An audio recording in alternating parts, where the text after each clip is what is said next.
Ok, eh ben, bienvenue à tous, merci d'être venus. Aujourd'hui, je vais vous parler de Supple Design. Donc l'idée, c'est que je vous montre de quoi il s'agit et en quoi ça va pouvoir vous aider à faire du code qui sera meilleur, qui saura mieux s'adapter aux évolutions.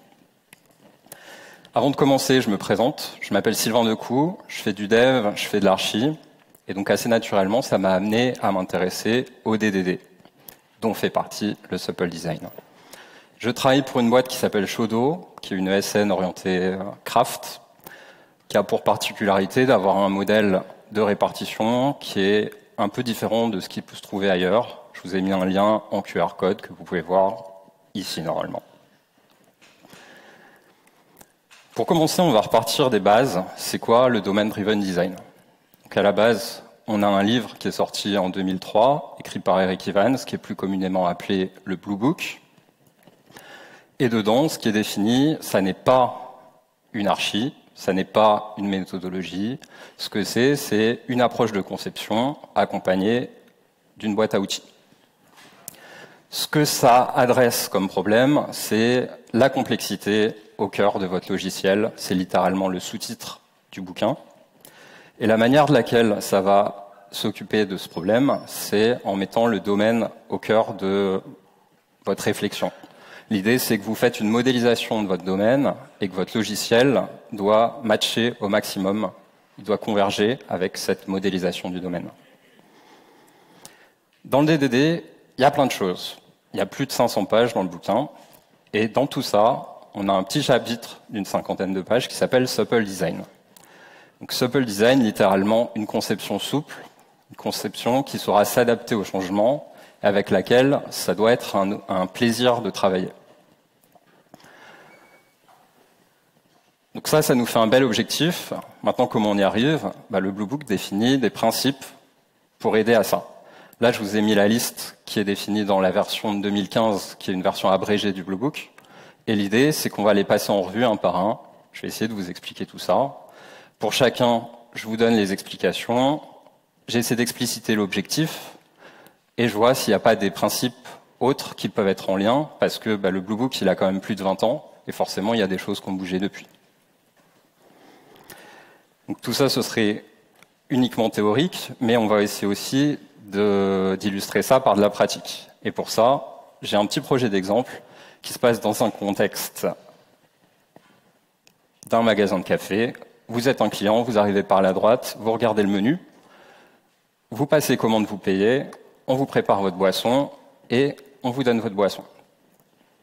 Là, mon projet d'exemple, il va se concentrer sur un service qui est celui de la prise de commande. Donc je reçois des commandes de la part de mes clients et je vais faire des appels à d'autres services.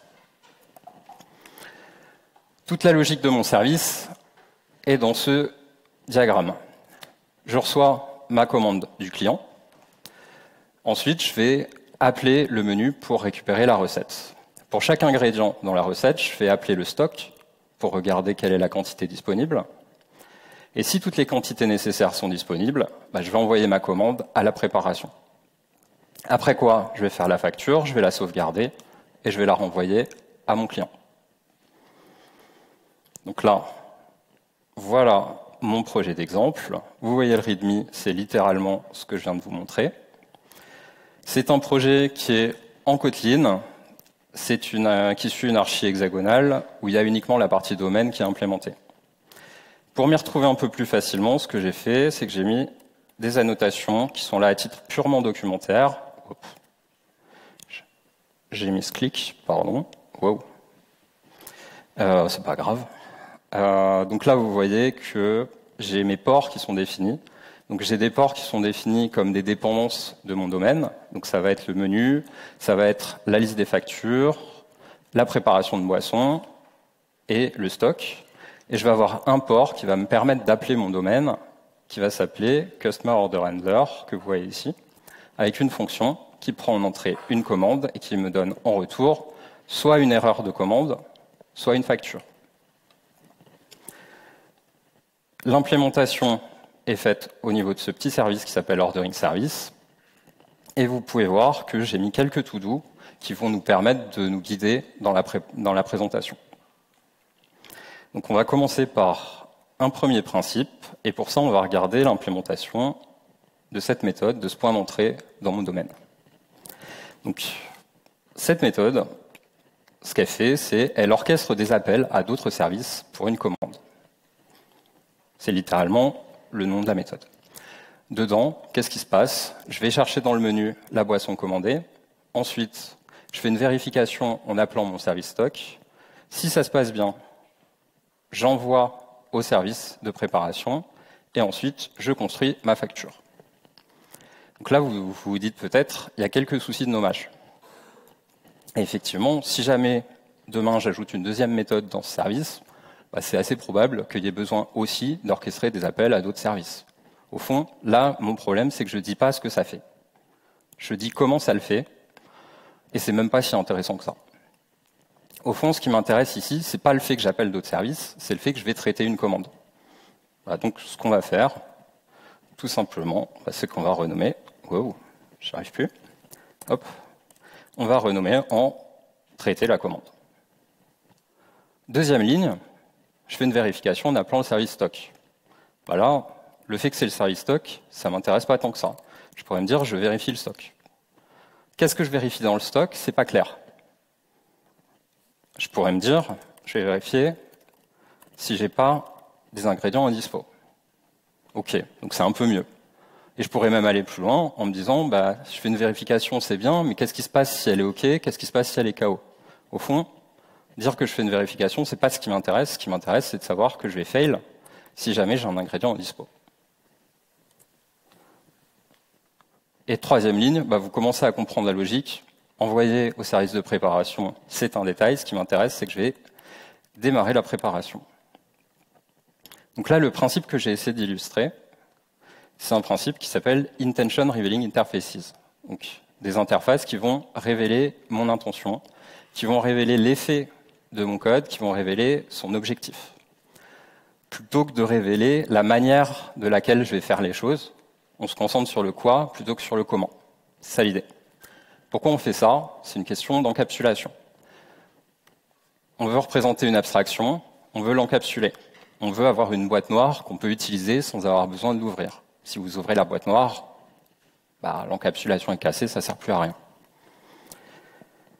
Dans les principes qui sont en lien avec ça, le premier, la notion de langage omniprésent, qui est vraiment un fondamental de DDD, c'est l'idée que dans un contexte donné, tous les acteurs doivent parler le même langage. Donc si vous avez des métiers qui ont une discussion, ils doivent utiliser les mêmes termes que vous allez retrouver dans votre code ensuite. Avec ça, vous pouvez arriver à un état où vous prenez un métier, vous le mettez devant votre code, en l'accompagnant un peu, évidemment. L'idée, c'est pas qu'il comprenne tout, mais il ne sera pas forcément complètement perdu. Et le fait de se concentrer sur l'intention, forcément, ça va aider à ça. Parce qu'il n'y aura pas tous ces petits détails techniques qui sont du bruit pour lui. Deuxième lien, la notion de principe de responsabilité unique. Quand vous avez des problèmes de répartition des responsabilités, la première chose à faire, c'est de verbaliser, de dire qu'est-ce que je veux faire ici. Et typiquement, pour ça, vous allez vous orienter sur l'intention de votre code. Donc le fait de suivre ce principe Intention Revealing Interfaces va vous aider dans votre répartition des responsabilités. Deuxième principe, les fonctions sans effet de bord. Donc pour comprendre ça, il faut d'abord comprendre la notion de fonction pure. Fonction pure, c'est quoi? Pensez à une fonction mathématique, f de x égale y. J'ai des entrées, j'ai des sorties. Que fait ma fonction? Elle produit ma sortie. Et c'est tout. Par opposition à ça, si dans votre code, vous avez des effets qui sont autres que produire votre sortie, ça peut être de faire évoluer un état, de modifier vos entrées, ça peut être d'afficher des choses, de sauvegarder des données dans une base de données.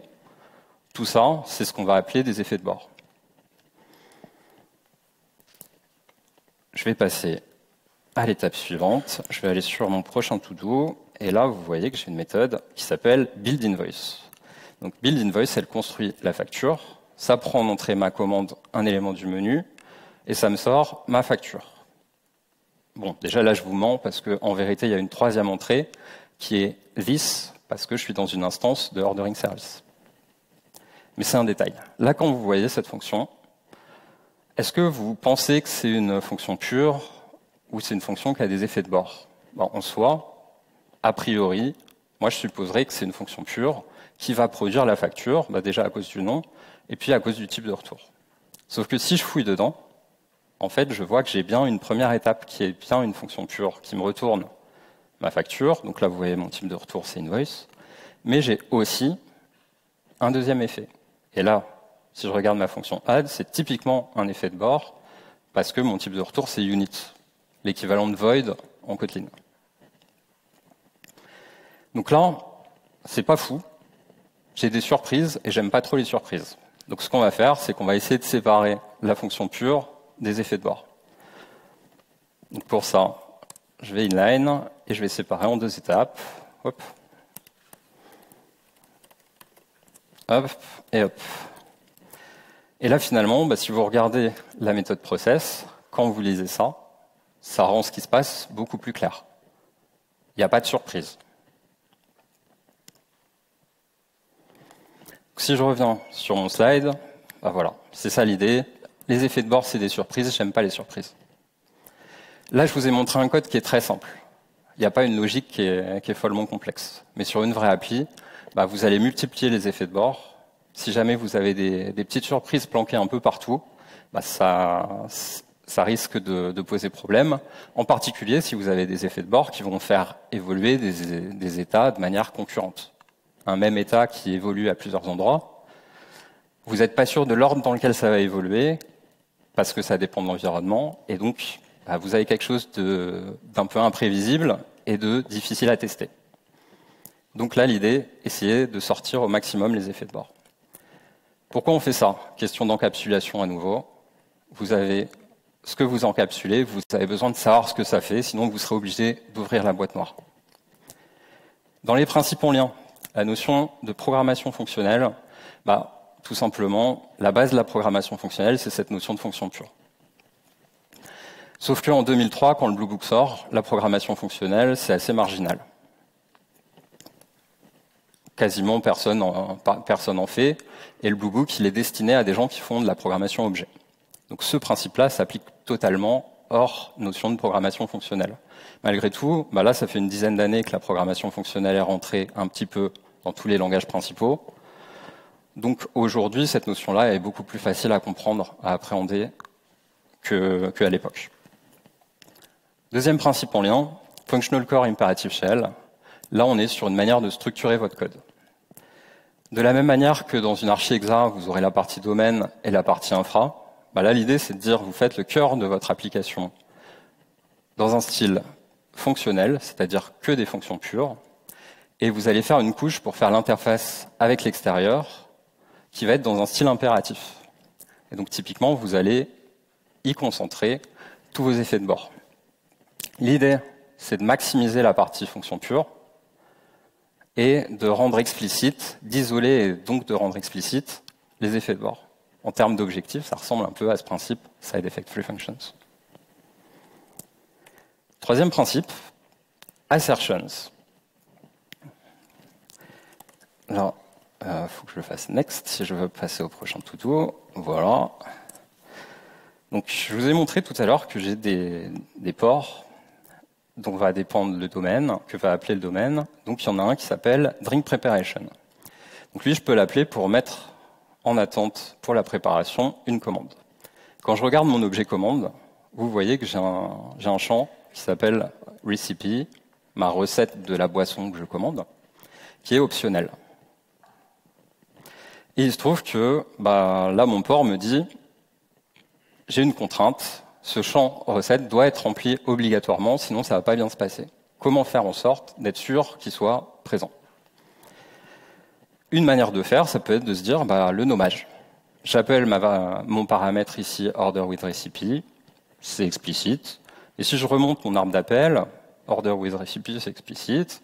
Puis finalement, même la méthode que j'appelle pour initialiser mon objet commande, il s'appelle with recipe. Donc en soi, c'est explicite. Si un dev casse ça, on pourrait se dire il l'a voulu. Maintenant, si je vais là-dedans. Cette méthode, en soi, c'est un cas basique de chez basique. Ça ne fait que c'était le champ recette. Mais ça pourrait être plus complexe. Imaginons que ce soit plus complexe. Le nommage pourrait être moins clair, un peu plus ambigu. Et dans ce cas-là, une possibilité, c'est de se dire, je mets tout le corps de ma fonction, toute la logique de ma fonction, et après, je vais mettre ce qu'on va appeler une post-condition. Une condition à la fin qui va vérifier que je suis dans un état qui est bien l'état attendu. Ça peut se faire avec les assertions du langage. C'est la raison pour laquelle le principe dans le Blue Book s'appelle assertions. Mais en pratique, ce principe, il se limite pas du tout à ça. Il ne faut pas se limiter à ça. À mon avis, il est plutôt mal nommé, en fait.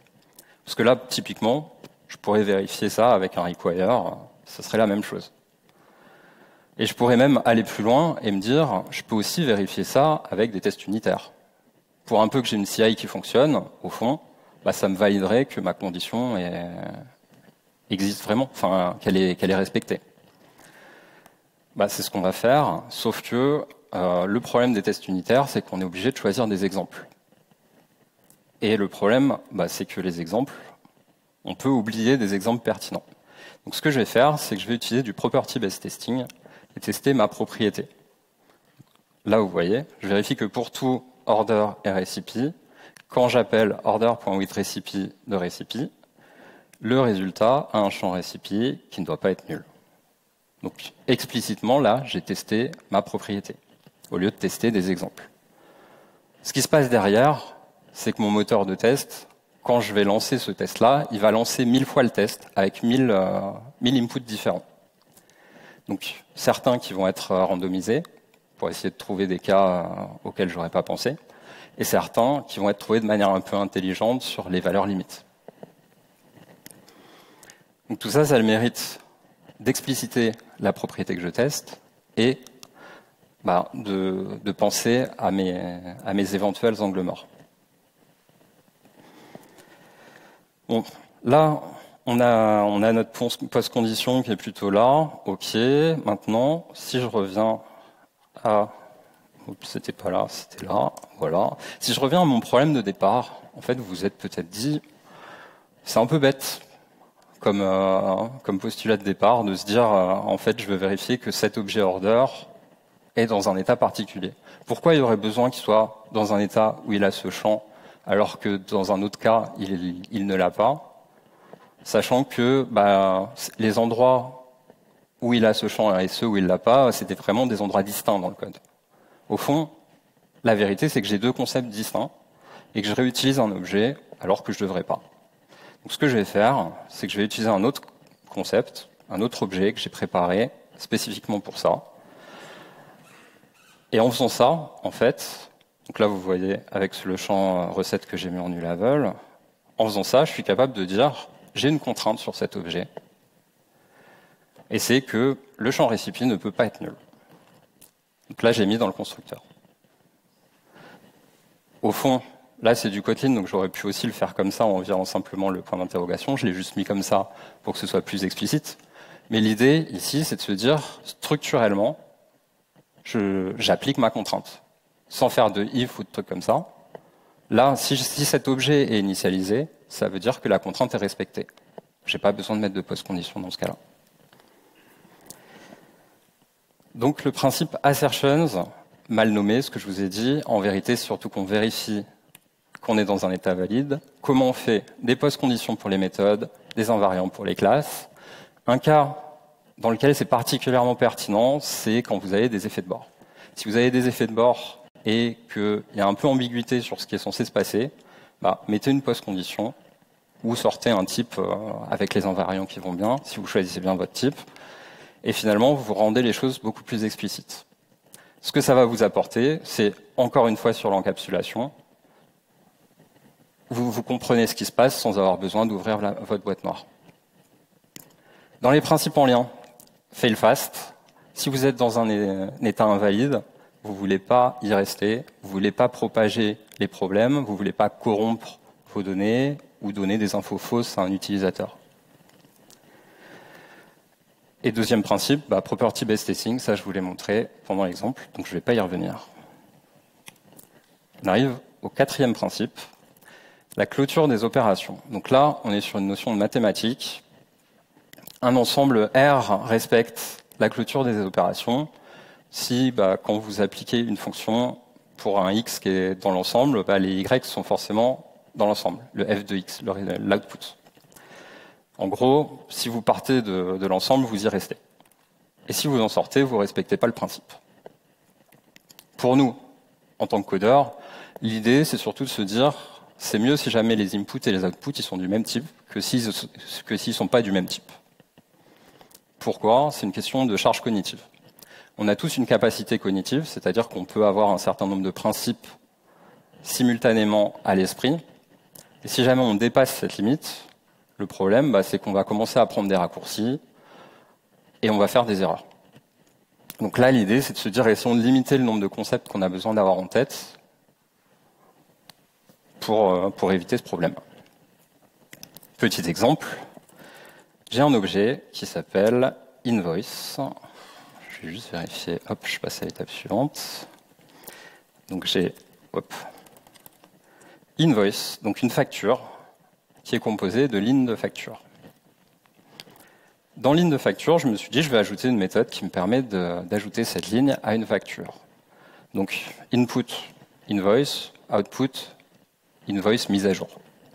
On pourrait se dire c'est le même type d'input et d'output, ça respecte le principe. Évidemment, c'est pas le cas parce que this est un input aussi. On est dans une instance de invoice line. D'ailleurs, il est utilisé ici. Par rapport à ça, en soi, le code est plutôt simple, mais il y a un truc qui me semble bizarre. Pourquoi j'aurais besoin de dépendre de mon concept de facture alors que je suis dans ligne de facture? Autant la dépendance dans l'autre sens me semble logique, parce que c'est composé de lignes de facture, donc je suis obligé d'avoir connaissance de ce concept. Le fait d'avoir la dépendance dans les deux sens, ça me gêne un peu. Et si j'essaie de me projeter, au fond, le fait d'ajouter une ligne dans une facture, je pourrais me dire que j'ai des vérifications de cohérence. Je vais devoir vérifier qu'il n'y a pas de doublon, ce genre de choses. Et ça, c'est une logique qui appartiendrait plutôt à la facture.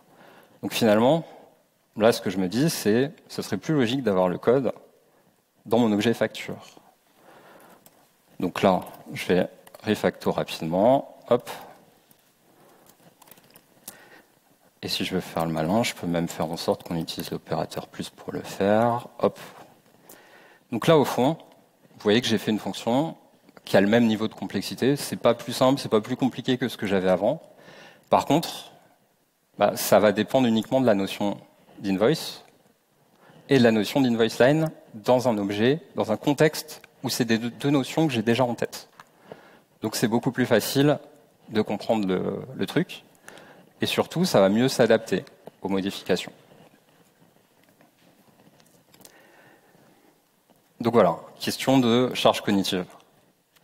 On ne respecte pas, là, dans ce que je vous ai montré, on ne respecte pas la notion de clôture des opérations de manière stricte. Mais on le respecte dans l'esprit par rapport à cette idée de charge cognitive, de limiter la charge cognitive. Dans les principes en lien, value object, donc le pattern tactique de DDD le plus connu, littéralement, vous représentez un concept avec un objet, et dans cet objet, vous lui mettez sa propre logique métier. Voilà, le mot important, c'est sa propre logique métier. Vous ne dépendez pas de concepts qui n'ont rien à voir. Souvent, vous allez respecter la clôture des opérations dans un value object, que ce soit de manière stricte ou au moins dans l'esprit. Deuxième lien, la notion de structures algébriques. Donc on revient sur un concept mathématique. Les structures algébriques, c'est des structures identifiées qui respectent chacune un certain nombre de propriétés. Si je vous donne un exemple, par exemple, un monoïde, c'est une structure algébrique qui va respecter deux propriétés qui sont l'associativité et le fait d'avoir un élément neutre. Je ne vais pas rentrer dans le détail de ça, on n'a pas le temps. Et là, vous vous dites peut-être, pourquoi il nous parle de ça? Ça n'a rien à voir avec notre métier, ça n'a aucun intérêt. Eh bien, en fait, ça peut avoir un intérêt. Donc, je vais vous montrer un monoïde, mon objet quantité ici, par rapport à l'opération d'addition, est un monoïde.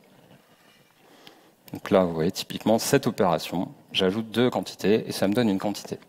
Le fait que ce soit un monoïde va me garantir que c'est combinable, donc que c'est du code que je peux réutiliser pour combiner mes objets. Qu'est-ce que ça veut dire concrètement? Ça veut dire que je peux ajouter deux quantités, donc je peux ajouter toutes les quantités d'un magasin à toutes les quantités d'un autre magasin. Et ça restera un monoïde. Donc je pourrais ajouter toutes les quantités de tous les magasins d'un pays à toutes les quantités de tous les magasins d'un autre pays. Et ça, au fond, c'est juste le fait de faire une API qui est beaucoup plus pratique à utiliser. Vous pourrez le faire sans avoir conscience d'utiliser un monoïde, mais c'est un petit cheat code qui vous permet de vous débloquer dans certaines situations et de rendre votre code plus utilisable, simplement. On arrive sur le cinquième principe, tirer parti des formalismes établis. Donc là, j'ai plus de to-do, donc je vais faire suivant. Hop. Dans mon modèle, j'ai besoin de représenter de l'argent, parce que j'ai des factures, parce que j'ai un menu. J'ai besoin d'argent. Donc j'ai fait un petit objet, qui est un simple wrapper sur un montant en décimales, qui convient bien à mon utilisation dans l'état actuel. Mais si vous avez déjà représenté de l'argent dans des applications, vous vous dites peut-être, il va y avoir des problèmes là. Parce que vous savez qu'il y a plein de questions qui se posent quand on représente de l'argent. Comment on gère les devises, s'il y a des devises différentes? Comment on gère le nombre de décimales, notamment si on a des devises différentes, mais pas que. Par exemple, si j'ai des centimes, est-ce que je peux avoir des dizaines, des dixièmes, des millièmes de centimes? Est-ce que ça a du sens ou pas? Comment je gère mes arrondis? Toutes ces questions-là. En fait, au fond, c'est un autre domaine. Et c'est pas un domaine qui est le mien, sur lequel j'ai envie de me concentrer. Et il se trouve que c'est un domaine qui a déjà été exploré plein de fois et sur lequel je n'aurai aucune originalité. Donc autant réutiliser des choses qui existent déjà. C'est ça l'idée de ce principe, c'est ne pas réinventer la roue. Donc ce qu'on va faire, c'est qu'on va passer à quelque chose de connu, qui va être le pattern money. Je peux me faire une implémentation un peu naïve. Hop, ce qui veut dire que je vais passer une data class ici. Voilà. Là, en faisant ça, mon implémentation, elle est naïve. Mais malgré tout, juste en faisant ce petit truc-là, j'ai quelque chose qui s'adaptera mieux par la suite. Et au fond, je peux même aller plus loin que ça, parce que ça a déjà été exploré et ça a déjà même été implémenté. Et implémenté mieux que ce que moi je peux faire. Donc autant mettre un petit coup de baguette magique là, et hop, disparu. Là, vous voyez que je dépends quand même d'un objet money, mais c'est plus le même. Là, c'est celui de la lib Yoda Money, qui est un petit peu plus riche que ce que j'avais fait, vous pouvez voir, qui va gérer beaucoup plus de fonctionnalités, mais au fond, c'est pas mon code, c'est pas mon problème. Moi, ce qui m'importe, c'est surtout que ça s'adaptera à mes futurs besoins, que ce sera une implémentation qui est fiable. Typiquement, là, ça me dit que c'est immutable et thread safe. Moi, je m'étais même pas posé la question dans mon implem. Et surtout, ça va être stable. Je vais pas avoir de question de faire changer de nom des principes ou des trucs comme ça. Là, ça existe, ça bouge plus. C'est autant de questions que j'ai pas à me poser. Donc là, l'idée, c'est de se dire, on réutilise des normes, on réutilise les standards quand on peut, on réinvente pas la roue. Pourquoi? Toujours cette question de charge cognitive. Tout ce à quoi vous n'avez pas besoin de penser, c'est toujours ça de gagner en bande passante pour penser à d'autres choses. Principe suivant, conception déclarative. Donc un style déclaratif par opposition à un style impératif, c'est l'idée que vous allez exprimer ce que vous voulez. Vous n'allez pas dire les petits détails du genre voilà, il faut faire comme ci, comme ça. Ça, c'est ce que vous feriez dans un style impératif. Vous allez dire voilà ce que je veux. Et finalement, j'abstrais la manière de laquelle je vais le faire.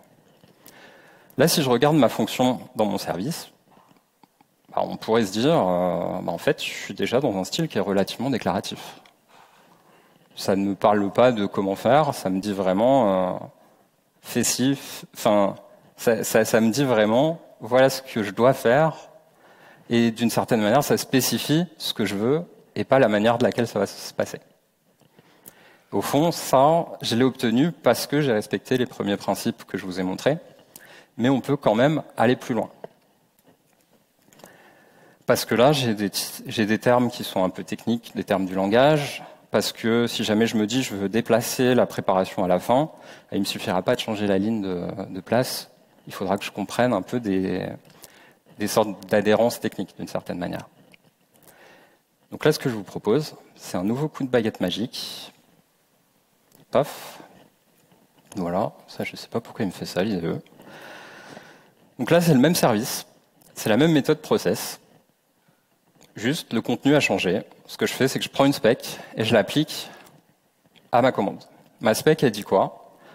Tu fail si jamais mon ingrédient est indispo, si un ingrédient est indispo. Si tu ne sais pas s'il est indispo ou dispo, considère qu'il est indispo, donc fail. Ensuite, tu démarres la préparation et ensuite, tu fais la facture. Là, j'ai encore rendu le truc plus simple, finalement. Et si je veux changer l'ordre de mes étapes, là, ça se fait très facilement. Et je peux même me laisser guider si jamais je veux rajouter d'autres choses. Je veux faire 2 fois la facture, je fais 2 fois la facture. Voilà. Donc là, l'idée, c'est de se dire, on veut une spécification exécutable. C'est vers ça qu'on essaie d'aller. Comment le faire? En se concentrant sur le quoi et pas sur le comment. Okay. Quand on fait ça, ce qui est très important, c'est qu'on définit un cadre pour nos changements. Donc ça a du bon et ça a du mauvais. Ça a du bon parce que tant que vous avez un changement qui rentre dans le cadre, c'est très facile. Là, je vous ai montré, changer l'ordre des opérations, c'était trivial. Par contre, si vous avez un changement qui sort du cadre, potentiellement, là, c'est un problème. Parce que vous allez peut-être devoir casser le cadre et le reconstruire. Et votre cadre, il a une certaine complexité. La flexibilité, ça ne vient pas gratuitement, ça implique une certaine complexité. Donc, ce principe-là, on ne va pas forcément au bout dans tous les cas. Il y a des cas où ça s'applique, il y a des cas où il faut faire des compromis. Donc si on revient à l'objectif, la charge cognitive, vous commencez à comprendre, là typiquement, je dois modifier ça, je peux me concentrer sur les principes métiers, je n'ai pas de notions techniques qui vont rentrer en jeu. Sur les manières de faire, le Blue Book parle de génération de code, parle d'introspection et parle de DSL, Domain Specific Languages. Il se trouve qu'en 2003, ce n'était pas aussi avancé qu'aujourd'hui.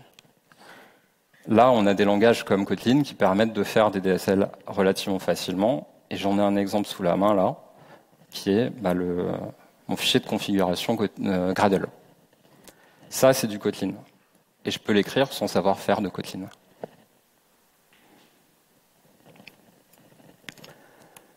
On passe au principe suivant, la notion de classe autonome. Je vous ai montré à quel point c'était facile d'utiliser mon petit DSL. Très bien. Maintenant, on va regarder ce qu'il y a sous le capot. Et ça fait un peu mal. Parce que vous vous souvenez qu'il y avait une logique qui était quand même pas très complexe. Et là, finalement, je me retrouve avec juste 7 fichiers pour faire ça. Pourquoi 7 fichiers? Au fond, ce n'est pas des choses que je factoriserai. Donc, est-ce que ça me sert de splitter? Pas sûr. C'est du code vraiment spécifique à mon DSL. Et surtout, le jour où j'ai un problème, je ne serai pas capable d'aller dire c'est ce fichier précisément que je dois modifier parce que tous mes concepts sont imbriqués les uns avec les autres. Donc je vais me retrouver, le jour où j'ai une modification à faire dans mon DSL, à naviguer entre tous ces fichiers. Donc j'ai la complexité d'avoir autant de fichiers et j'ai celle de devoir naviguer entre eux. Donc là, l'idée du principe de classe autonome, c'est de se dire, pof, coup de baguette magique, mes concepts qui ont une grosse cohésion, on va les mettre dans le même fichier. Et donc ça me fait un fichier qui est peut-être un peu plus gros, mais le jour où je dois faire une modif, j'ai pas besoin de naviguer dedans. Enfin, je peux naviguer dedans et j'ai pas besoin de me poser des questions sur quelles sont les dépendances, etc. Donc par rapport à ça, l'idée c'est qu'on est dans un trade-off. D'un côté, on split, de l'autre, on regroupe. D'un côté, si on split, on pourra factoriser des choses, mais on aura du couplage entre différents concepts. De l'autre côté, si on regroupe, on aura de la duplication. Par contre, on peut bénéficier d'isolation. Et là, l'idée, c'est de se dire, essayons d'aller vers la droite de la flèche, essayons de couper les dépendances. Alors là, on pourrait se dire, bah, très bien, coupons les dépendances, ordering DSL a un import sur quantité. J'enlève quantité, je remplace par un entier, j'ai enlevé une dépendance là. Sauf qu'en fait, non. Pourquoi? Bah parce que je dépends quand même du concept de quantité. Donc le jour où je vais devoir changer ma logique de quantité, je vais devoir modifier ça dans l'objet quantité, mais aussi ici.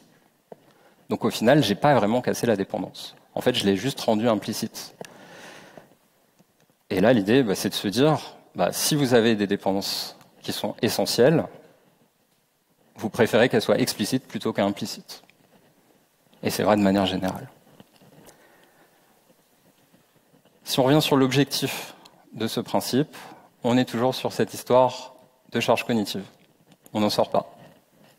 Parce qu'on préfère avoir un concept qui est un peu plus compliqué que 10 parmi lesquels il faudra naviguer.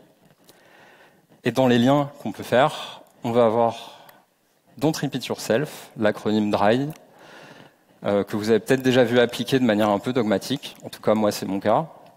Voilà. Moi, je trouve que ce principe de classe autonome, il a le mérite de rappeler qu'en fait, on est dans un trade-off et qu'il ne faut pas s'interdire de réfléchir. Il y a des cas où on veut se répéter et on l'accepte parce qu'il y a des bénéfices à ça. On arrive au dernier principe, notion de contour conceptuel. Donc, probablement le principe le plus abstrait que je vais vous montrer et à mon avis le plus intéressant. Donc là, l'idée, c'est que quand vous faites une conception, vous définissez des concepts avec une certaine granularité. Une volonté, un désir qu'on pourrait avoir, c'est de se dire, essayons d'aller vers un niveau de granularité qui est commun à tout le monde. Comme ça, on pourra définir des règles dessus et ce genre de choses. Bah là, l'idée, c'est de se dire, ça, c'est mal. Pourquoi? Parce que d'un côté, si vous avez un niveau de granularité qui est très fin, vous allez avoir plein de petits concepts. C'est très bien. Vous pouvez les appeler de un peu toutes les manières. Vous pouvez faire tout ce que vous voulez. C'est très flexible. Par contre, ça va être difficile de les combiner. Parce qu'il y en a beaucoup, il y a beaucoup de choix. Et c'est difficile de s'y retrouver, globalement. Et puis, vous risquez de perdre des concepts. Parce qu'il peut y avoir des concepts de haut niveau. Le fait d'appeler 5 petits concepts dans un certain ordre, peut-être que c'est un concept métier. Et vous n'avez pas le niveau de granularité qui vous permettrait de le représenter. À l'opposé, si jamais vous allez sur des gros blocs, sur des gros duplos, c'est plus facile à utiliser. Il y en a moins, ils sont clairs, vous ne voyez pas les détails, vous voyez la grosse intention, et puis c'est facile à utiliser, globalement. Par contre, vous aurez un peu de duplication, peut-être beaucoup, et surtout, vous allez avoir des concepts qui vont être cachés. Je vous ai dit, on ne se casse pas la tête avec les détails, bah, le jour où vous avez besoin de changer un détail, peut-être que ça va être un problème. Donc là, l'idée, c'est de se dire, bah, ni l'un ni l'autre me va. Peut-être que ça pourrait être un trade-off entre les deux. Peut-être qu'il faut juste mettre le curseur et accepter que, bah, tant pis, c'est pas parfait. Mais là, ce que je veux, bah, ça me convient pas, en fait. Moi, ce que je veux, c'est pas un peu de flexibilité et un peu de stabilité, c'est beaucoup de flexibilité et beaucoup de stabilité. Pour vous montrer ça, je suis venu avec ma propre analogie sur moi. C'est mon bras. Mon bras, je veux qu'il se plie, qu'il soit flexible. Mais s'il commence à se plier au milieu de mon avant-bras, ça va être un problème. Je préfère que mon avant-bras soit solide, qu'il soit stable. Des endroits flexibles, des endroits stables, bah en fait, votre code, c'est pareil. Vous avez besoin d'endroits qui soient flexibles et d'autres stables. Maintenant, la difficulté, c'est comment vous savez lesquels doivent être flexibles et lesquels doivent être stables. Et là, il n'y a pas de formule magique. Quand vous commencez une application, vous pouvez y aller à l'instant, vous pouvez faire quelques ateliers pour vous guider, mais vous êtes à peu près sûr que ce ne sera pas bon direct. En fait, ce qui va vous permettre d'arriver à ça, à cette connaissance, c'est le fait de faire vivre votre domaine, enfin votre modélisation du domaine. Dans l'idée, vous avez votre domaine qui va évoluer, et surtout, vous allez avoir votre connaissance du domaine qui va évoluer dans le temps. Bah, l'idée, c'est de se dire, je fais évoluer ma modélisation du domaine, et mon logiciel, il doit correspondre à cette modélisation du domaine. Donc il faut s'autoriser à revoir le logiciel par rapport à ça continuellement, et ça fera émerger Ce qu'on va appeler les contours conceptuels, voire les concepts qui se regroupent, qui constituent des parties flexibles, enfin qui doivent être flexibles, et ceux qui doivent être stables. C'est ça l'idée. Je vous avais promis de l'abstrait. Normalement, vous l'avez là. Mais je vais essayer de rendre ça un peu plus concret avec des exemples. Donc là, je vous ai montré cette petite partie, cette petite conception-là. En fait, ce que j'ai fait, c'est que dans le README, j'ai mis des évolutions envisagées. Ça va être écrit petit, mais je vais vous les lire, vous inquiétez pas. Voilà, j'ai des évolutions, des scénarios d'évolution. Premier scénario d'évolution.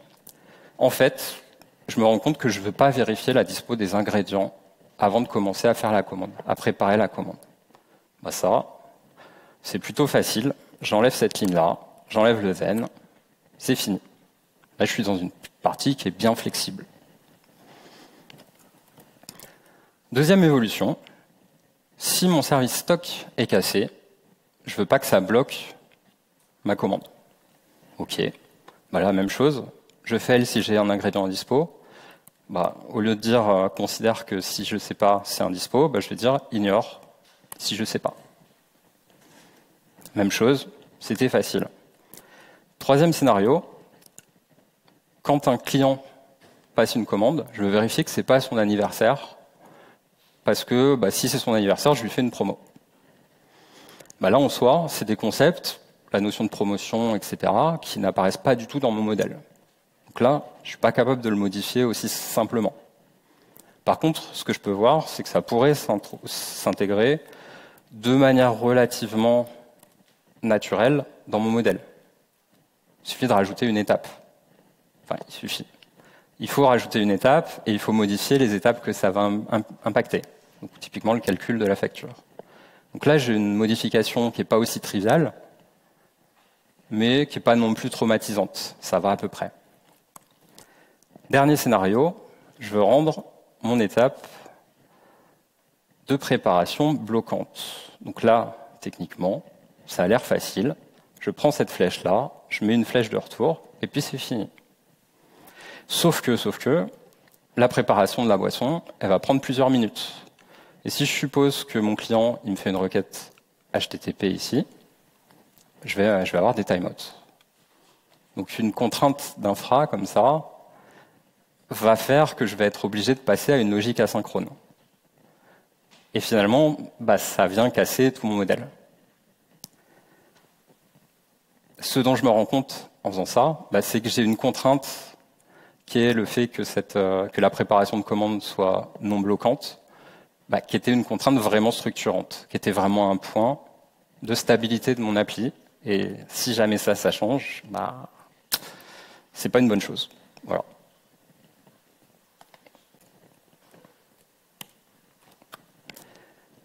On vient de voir ces 8 principes. Donc vous avez vu, il y a des choses qui vont un peu dans tous les sens. Il y a peut-être des choses où vous vous êtes dit, ouais, ça c'est de l'évidence, parce que la programmation fonctionnelle est arrivée, des choses comme clean code, des règles de nommage sont venues un peu plus dans les usages qu'il y a 20 ans. Il y a peut-être des choses où vous vous êtes dit, ça c'est vraiment du détail, c'est très bas niveau. À l'inverse, d'autres choses haut niveau, abstraites, difficiles à actionner. Et finalement, tout ça, ça a malgré tout une espèce de cohérence qui est amenée par le fait que ça partage le même objectif. Sur l'encapsulation, sur le fait de limiter la complexité. Et finalement, tout ça, c'est l'objectif du supple design, d'avoir quelque chose qui va bien évoluer. Et ça nous amène à une expressivité dans le code qu'on écrit. Expressivité pour exprimer quoi? Pour exprimer la modélisation du domaine. Donc l'idée de suivre cette modélisation du domaine, de la rendre claire, de faire correspondre les choses, pour que, à terme, vos évolutions naturelles du domaine deviennent naturelles aussi pour le code que vous écrivez. Et donc que vous soyez capable de vous adapter naturellement aux évolutions. Ce qui finalement est un peu un des objectifs de DDD. Si vous devez retenir que 2 choses de cette présentation, premier point, le supple design, c'est pas une formule magique, c'est vraiment un objectif qu'on se donne et des principes pour y arriver. Et deuxième point, c'est l'idée que on veut arriver à un code qui va exprimer votre modélisation du domaine, qui finalement est l'idée du logiciel qui est votre modélisation du domaine, qui est vraiment l'idée de base de DDD. Je vous remercie pour votre attention. Si vous avez des questions, on a le temps.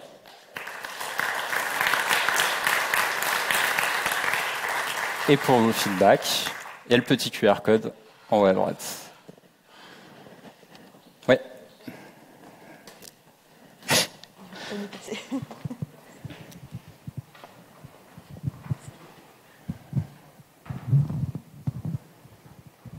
Quand on est sur le principe des effets, des fonctions sans effet de bord, je me suis demandé comment on sait qu'on n'a pas juste déplacé l'effet de bord, parce que en le remontant d'un niveau, c'est ce qu'on a fait. Exactement. Pourtant, on accepte, dans ce que tu disais, ça avait l'air clair. Ouais. On accepte que cette fonction process fasse plus d'une seule chose, en tout cas, mais pas celle du dessous. Est-ce qu'il y a une règle simple ou est-ce que c'est évident ou est-ce que ça fait partie d'autres concepts du DDD? Là, pour le coup, l'idée, c'est de se dire, on veut maximiser la partie fonction pure, mais on ne peut pas se contenter de fonctions pures. Si tu n'as que des fonctions pures, ton appli ne fait rien. Donc il faut quand même que ce soit à un endroit. Et donc là, l'idée, ça va être de se dire, ces effets de bord, on en a besoin, ok, on ne va pas les planquer. On va les faire remonter au maximum. Et donc là, ma fonction process, c'était vraiment le niveau le plus haut que je pouvais avoir. Donc c'est là. Voilà.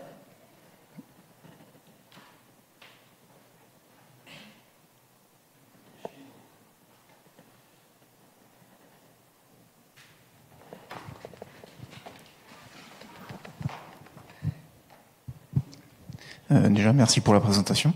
J'avais une question, donc c'était quelques étapes après la question précédente, sur la partie closure of operations. Dans l'exemple qui a été donné, j'avais l'impression que, en fait, ça pouvait aussi s'expliquer par la loi de Demeter, puisque on avait une liste, on avait une facture et des lignes de facture. On ne voulait pas dire c'est à la structure ligne de facture de gérer l'ajout.